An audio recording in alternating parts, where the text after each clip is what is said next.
Tjetër, do ndalem fillimisht tek situata në Shqipëri për të patur edhe nga ju një koment, zoti Troci.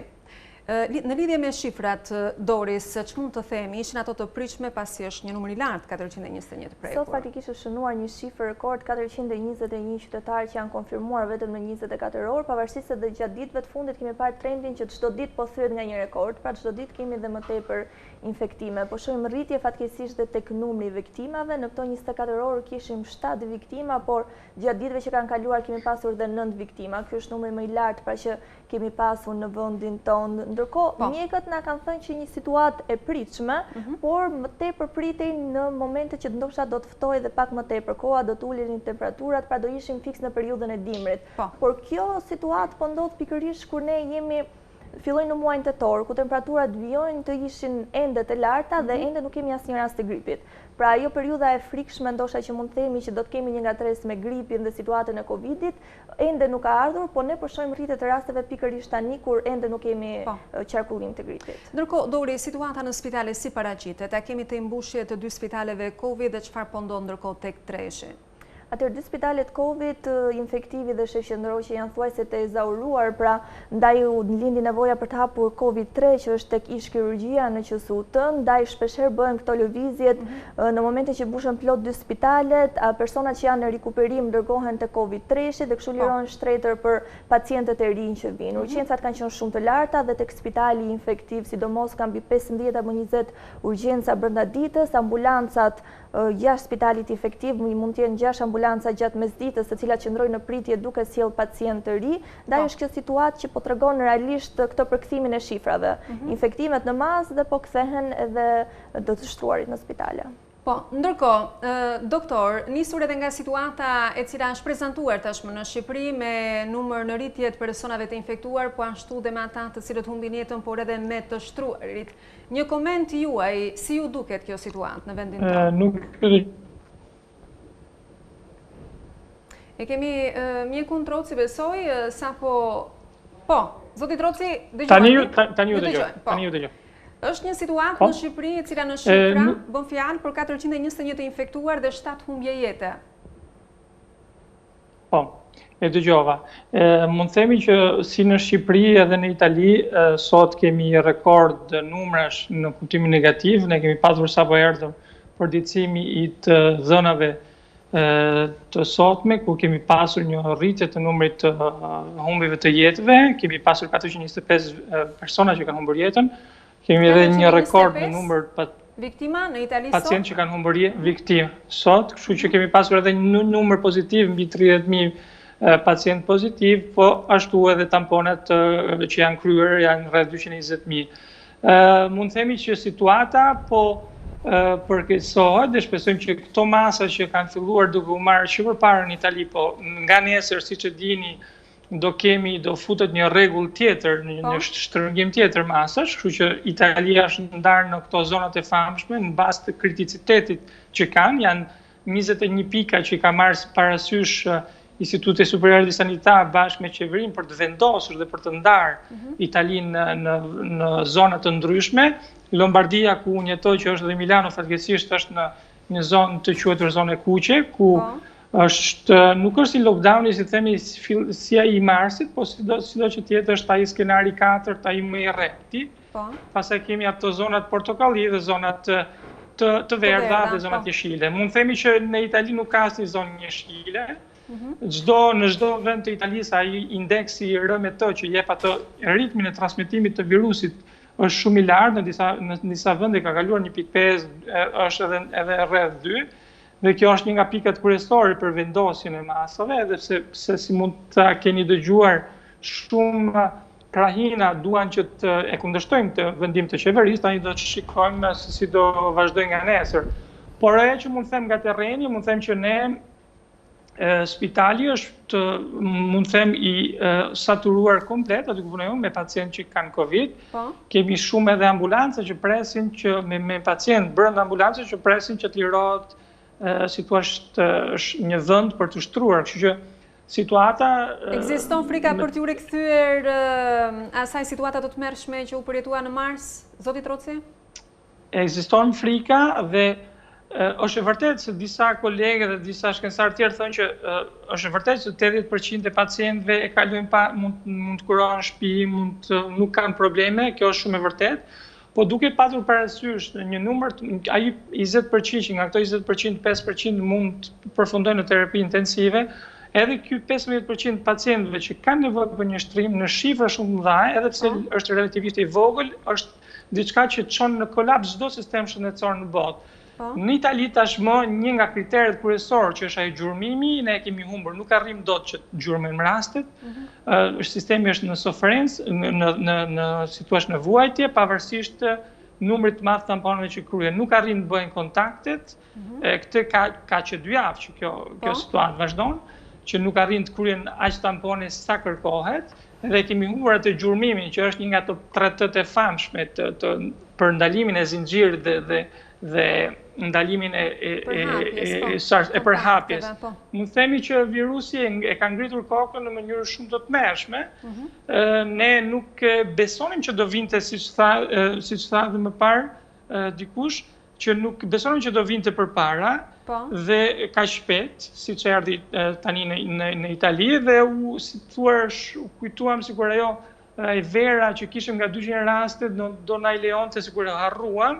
Po kjo fatkeqësisht nuk ishte e vërtet, dhe duke pasur parasysh që kemi një kohë gjatë, kemi vjeshtën edhe dimrin që është shumë më gjatë se periudha tjetër, do të jetë e vështirë, por që jemi detyruar për këtë moment, siç është bërë tani në Itali, që të marrim këto masa që janë shumë të dhimbshme nga ana ekonomike, po që janë të domosdoshme nga ana situash shëndetësore dhe në shpëtimin e sa më shumë jetëve të jetë e mundur. Ndërkohë, doktor, rajonet të cilat futen në zonën e kuqe janë Kalabria, Lombardia, Piemonte dhe Valle d'Aosta.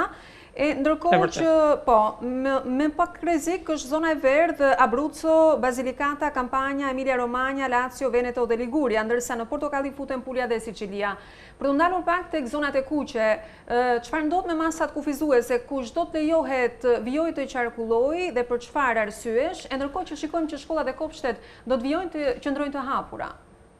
Deri në një farë kopshtet janë të hapura deri në klasën e parë, sepse janë ato që kanë më nevojë, ajo që këtu quhet didaktika distanca, me fjalë didaktika në distancë, është e pamundur për një person që të fillojë vitin e parë të shkollës, është e vështirë, nuk mund të arrijë të kryhet në distancë.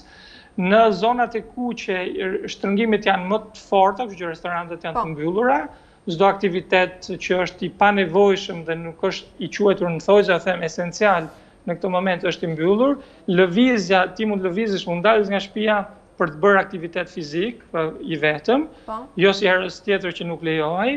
Mund dalësh për quhet komprovate ezigjencë, me fjalë për një ezigjencë të provuar që ti ke nevojë për të bërë diçka të rëndësishme që është jetike, mund të bëhen shpenzimet, mund të shkosh në punë, kërkohet shumë që të bëhet puna në distancë, të rritet kapaciteti aty ku mundet. Dhe të gjitha këto lëvizje beso me maskë, që është e detyrueshme kjo. Kjo është e detyrueshme, maska si jashtë dhe brenda, kemi më shumë se një muaj që në Itali është detyrueshme si jashtë si brenda, kjo është një nga topikat pa të diskutueshme tashmë. Mund të themi që të shpresojmë që kjo zona, kjo ndarja, do bëhet një rishikim të siç e dini hyn në fuqi nga nesër me datë 6 deri me datë 3 dhjetor dhe do ketë një rishqyrtim mbas 2 javëve për të parë se si është ajo sjellja, andamento e kurbës epidemiologjike. Në bazë të kësaj do vendosen edhe brenda zonës së kuqe mund vendosen që disa zona të jenë si thua portokalli, ose në zona që janë portokalli mund bëhen zona mini zonat kuqe. Nëse ka reflektim le të themi pozitiv të sjelljes të këtyre shifrave. Të sjelljes, eksaktësisht. Mirë, gjithmonë jemi me mjeku në Troci nga Italia, ndërkohë Doris, Tirana është ajo e cila ka numrin më të lartë personave të infektuar me koronavirus. Ndërsa duhet theksuar se janë përcaktuar dhe janë identifikuar zonat si vatrat më të rrezikshme për hapjes së infeksionit, pam zonën e ish-bllokut ku janë marrmasa me mbylljen e lokaleve. Çfarë ndodh ndërkohë me zonat e tjera, çfarë thon mjekët?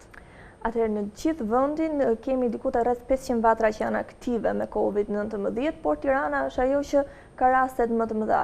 Kemi gjithsej në vend mbi 10.000 të infektuar aktiv dhe gjysma atyre janë në kryeqytet. Zona e zhbllokut është më problematike, e dim tashmë, frekuentimi nga të rinj, të baret, restorantet, muzika deri në orarin e caktuar, ndoshta edhe përtej, siç kemi parë shumë raste, policia vijon me gjobitjet, por kemi edhe disa zona tjera në kryeqytet që janë problematike, është zona e Astirit, Kodra e Diellit, komuna e Parisit ka një numër të lartë, gjithashtu po rriten tepër numri edhe në zonat periferike në kryeqytet, po ashtu siç përmenda zona e Kamzës, Kodër Kamës, edhe këto janë disa nga vatrat që tashmë për epidemiologët janë ato vatrat më të nxehta të Covid, ku shfaqet e numri më i lartë. Megjithatë, mjekët e përjashtojnë mundësinë e një izolimi të dytë apo të një karantine, siç kemi qenë gjatë muajve të pranverës, Doris. Atëherë, të paktën mjekët dhe grupi ekspertëve po mundohen që ta shmangin sa më tepër një mbyllje të dytë, e cila do të shkaktonte dëme të mëdha ekonomike për vendin, po gjithashtu edhe në aspektin social, një mbyllje dytë edhe nga ana psikologjike rëndon goxha tek gjithë qytetarët që e përjetojnë, po vlerësohet në varësi të situatës epidemiologjike, sigurisht nëse do të kemi një rritje akoma dhe më të lartë të shifrave, mund të merren parasysh të shqyrtohen skenare për mbyllje të pjesshme, ndoshta me kufizime të orareve apo mbyllje të bareve dhe restoranteve në zona të caktuara që kanë ndonjë probabilitet më të lartë që rrisin riskun e infektimeve. Po sigurisht këto janë skenare që do të shqyrtohen në varësi situatës, nuk ka ende asgjë të vendosur dhe ende sigurisht po vlerësohet dhe pjesa e mbylljes mbas orës 22 të lokaleve dhe bareve në zonën e zhbllokut. Edhe mbetet për të parë se si do të vijohet me shifrat. Ndërkohë, Doris, një nga faktet shqetësuese e cila ka dalë në pa kohët e fundit është edhe infektimi i mjekëve, i bluzave të bardha, fatkeqësisht disa prej tyre kanë ndruar edhe jetë, apo jo? Është e vërtet, kjo ka ndodhur le të themi disa muaj më parë, patëm në raste fatkeqësisht dhe në mjek, infermier, bluza të bardha pra që ndëruan jetë pasi u infektuan me Covid-19, ka pasur emra të cilët kanë dhënë shumë në fushën e mjekësisë, mjek të njohur, kanë nxjerrë student, kanë bërë studime nga më të ndryshmet që kanë ndihmuar në mjekësinë shqiptare, por që fatkeqësisht nuk arritën të bënin dot ballë luftës me Covid. Mjekët sigurisht janë më të rrezikuarit, janë në vijën e parë, kemi mjek në spitalet Covid, por dhe ato në qendra shëndetësore, shërbime parësor, të cilët presin çdo lloj qytetari i cili ndoshta edhe pa e ditur mund të jetë i infektuar dhe shkon për të marrë shërbim. E vërtet. Ndërkohë, doktor, lidhur me situatën e infektimit të mjekëve dhe të bluzave të bardha në Itali dhe kryesisht në rajonin ku ju jetoni dhe punoni, çfarë ndodh? Edhe ne kemi pasur një përqindje të lartë të infektimesh në personelin mjekësor, si infermier, si ndihmës infermier, si mjek. Kemi patur, si thuash, pavarësisht, sepse si thuash virusi është kudo tashmë, edhe në spitalet jo Covid ose Covid, virusi mund futet pa e ditur, pavarësisht protokollet dhe ato që ndjekim, përhapja e virusit në këto moment është aq shumë e zhytur në si thuash në komunitet, sa që është e vështirë dhe shumë edhe kolegët mi që kanë rezultuar të infektuar, fatmirësisht vetëm si thuash pa fatalitete për momentin, edhe se 2 ditë dje patëm 2 humbje tjera jetësh në rrethin e mjekëve në afër Novarës, do thotë që kemi patur nga kjo, ky ka qenë më problem në këtë rast, sidomos në spitalin ku punojmë, sepse kemi pas shumë infermierë që janë infektuar dhe kjo ka çuar edhe në të kurrë edhe të personelit që tashmë është shumë i domosdoshëm për trajtimin e pacientëve, sepse kemi një numër shumë të lartë pacientësh. Në tërë spitalin mund të kemi vetëm 10 shtretër që janë jo Covid, nga 550 shtretër janë komplet transformuar për Covid. Kjo duke patur parasysh që ne i heqim një trajtim edhe asaj pjesë të popullsisë që ka nevojë për ndihma të tjera, sepse ka shumë pacientë që kanë probleme kardiologjike, kanë probleme tumorale, duhet të operohen. Këto në këtë moment janë të kristalizuar, nuk janë të mbyllura, nuk funksionojnë dhe këto janë edhe pse janë patologji shumë të rrezikshme për shëndetin. Kështu që duhet kemi parasysh edhe këtë, prandaj dhe këto futen në saturimi i spitaleve është një nga ato pikat kryesore. Mund them që në Shqipëri shifrat, ato që mund them zyrtarizohen, dëgjova se kishte 400 raste. Sot, si shifra janë rreth 400, janë si thua numra jo të lartë, po duhet kjo të pasyrohet relativisht edhe me kapacitetin që kanë spitalet shqiptare. Kështu që Kjo vehen në relat bashkë me njëra tjetrën për të marrë dhe për të vendosur se çfarë duhet bë me sistemin e ngurtësimit apo lirimit të masave. Sepse duhet thënë se pavarësisht se është një numër i cili përditësohet çdo 24 orë me qindra raste, janë aktiv ndërkohë mbi 10.000 që duan edhe trajtimin, duan edhe shtrimin, duan domethënë edhe gjithçka tjetër në lidhje me këtë. Është vërtet, biles si thua edhe ne këtu kemi pas ai që është problemi që shumica e sistemeve shëndetësore përveç disa shteteve që janë si thua parësor në këtë fushë, kemi pasur shumë probleme me mjekësinë e territorit që nuk ka qenë shumë elastike në përballimin e këtyre rasteve, kështu që shumë pacientë, në tërësi shumë pacientët janë trajtuar në përspitale duke oberuar, duke saturuar kërvatet e spitalit, kështu që kjo e ka çuar edhe më tej në krizë, në kolaps sistemin shëndetësor. Kjo është një nga ato pikat kyçe parësore, kryesore që duhet kemi parasysh. Doktor, nëse më përpara u vurej një prekje masive nga infeksioni moshave të treta, po ashtu edhe humbje jete e tyre, po vihet re një fenomen që po preken moshat e reja dhe të mesme dhe kryesisht kjo po ndodh edhe në vendin ton, por nuk përjashtojmë edhe fëmijët. Madje Dori si sot ka bërë një intervistë me një mjeke pediatre që ja ka konfirmuar këtë. Çfarë ndodh në Itali? Grup moshat më të prekura në këtë valë të dytë të themi të prekjes nga koronavirusi? Është vërtet edhe në Itali është ulur grup mosha që është e prekur nga virusi, me thënë është në grup mosha nga 30, 50 deri në 60, por nga numrat e si themi e 2 javë më parë, të dhënë nga Instituti Shëndetësor di Sanità, mosha mesatare e fatalitetit është ulur pak, mosha mesatare nga 82 është në 80, kështu që fataliteti është po në këto pacientë që kanë një moshë të thyer dhe që kanë ato 3 ata që ndrojnë jetë, le të themi, jo ata që ndrojnë jetë. Po, ato që ndrojnë jetë dhe që kanë smundje bashkëqëruese. Këto janë akoma ajo që bën pjesën e luanit të humbjes së jetëve. Por infektimi është ulur mosha e grup moshave që infektohen, mund themi që siç e dini tashmë dhe në shumë vende në Itali nuk është akoma e deklaruar kjo, por në shtetet e tjera besohet se ky variant i virusit që vjen nga Spanja mund të ketë që ka një kapacitet infektimi më të lartë, është përgjegjës në rreth 80% infektime në Britaninë e Madhe, në Francë dhe në Gjermani, falë si themi pushuesve të cilët e morën kur u kthyen nga pushimet që bën këtë verë në Spanjë. Kuptoj, ndërkohë Doris ndalemi pak tek grup moshat e prekura në vendin ton, kryesisht edhe tek fëmijët, me cilën ti ke zhvilluar edhe intervistën me zonjën Kuli sot. Është vërtet dhe tek ne ka një rritje të moshave të reja, të cilët po infektohen, kjo dhe për jetës aktive që ata bëjnë, janë në lëvizje gjatë gjithë kohës. Sigurisht janë dhe këto grup moshat që frekuentojnë më tepër baret dhe restorantet që duken janë bërë ajo vatra më rrezikshme në vendin ton për infektimet. Kemi dhe infektimet tek moshat pediatrike, kemi pasur për gjatë gjithë periudhës, nuk është një shifër alarmuese apo një shifër e madhe, janë në total rreth 550 fëmijë të cilët janë infektuar. Kjo shifër mund të jetë më e madhe pasi jo çdo fëmijë i bëhet tamponi. Pra, ndoshta një fëmijë e kalon së bashku me prindrin, pa që nevoja që t'i bëhet tampon mund ta kalojë thuajse pas një shenjë klinike. Kjo është e mira tek të vegjëlit që paktën e kalojnë shumë lehtë virusin. Por sa i përket shërimeve në spitale, aktualisht janë 5 fëmijë të cilët janë të shtruar. Këto fëmijë nuk kanë sëmundje të lindura, le të themi, apo komplikacione që vijnë nga gjendja e tyre është stabile, qëndrueshme? Është një gjendje mesatare, të paktën sipas mjekës Gjorgjina Kuli, ka një bronkopneumoni, një infeksion pra që shfaqet edhe në mushkëri, por që nuk është një gjendje e rëndë, asnjë fëmijë nuk ka nevojë për intubim apo aparatura që ta mbajnë në jetë. Mjafton të jenë në trajtimin dhe në kujdesin e mjekëve që besojmë që shumë shpejt do... Është një material në fakt që do t'ja propozojmë të shikuesve vetëm pak momente më pas, sepse dua të konsumoj edhe diçka me doktorin nga Italia. Zoti Troci, sa i takon mjekimit që po përdoret në Itali dhe për të kaluar më pas tek shpresat, sa kemi shpresa për vaksinën kryesisht?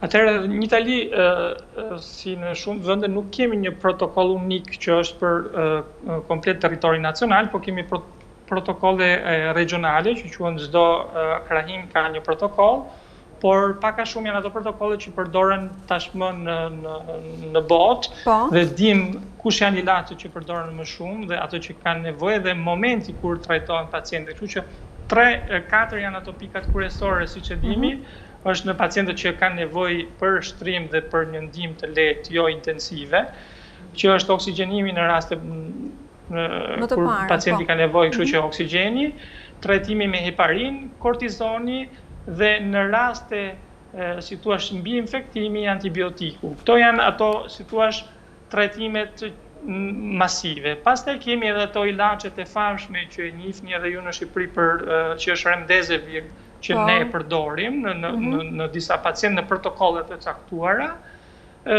Mund të themi që kjo është ajo paketa le të themi e protokollit. E protokolli besoj se edhe në Shqipëri ndiqet i njëjti protokoll, sepse dhënat tashmë janë të gatshme në web, mund të Merakun e kemi tek vaksina, doktor. Vaksina është ajo gjoja që do ta nxjerrte nga ky limbo ku jemi futur. Ne shpresojmë kemi janë shumë vaksina që janë në fazat të rëndësishme në fjalë të trialit, janë në përdorim edhe tek njerëzit, duke ditur që kemi 2 vaksina që siç është ajo e Rusisë dhe Kinës që po përdoren tashmë në popullat, por që nuk njihen nga organizma ndërkombëtar të shteteve të tjera.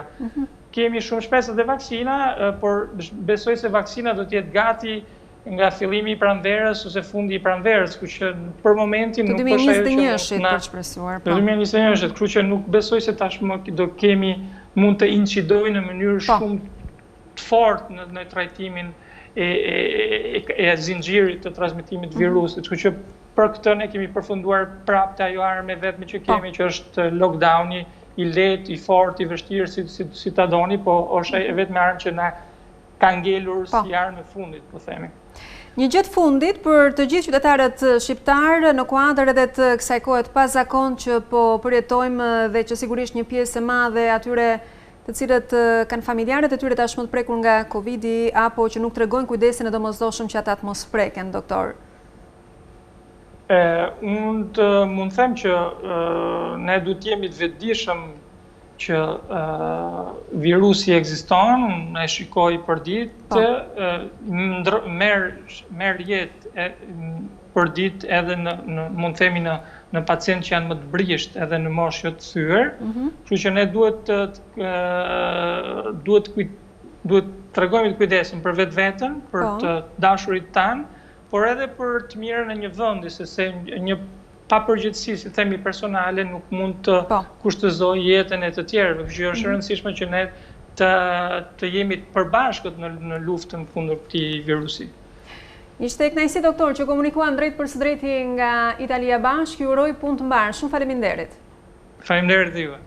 Ndërkohë, Doris, të doja të falenderoja edhe ty për prezencën, gjithashtu edhe për të gjitha materialet që i ke ndjekur që nga fillimi i pandemisë së vijon dhe që sigurisht do të na i përcjellësh çdo ditë sa i takon situatës së koronavirusit. Ndërkohë do të njihemi me materialin që Dorisa ka përgatitur për sot, sa i takon infektime tek moshat e reja tek fëmijët. Tek fëmijët me mjekën Gjorgjina Kuli. Faleminderit, Doris.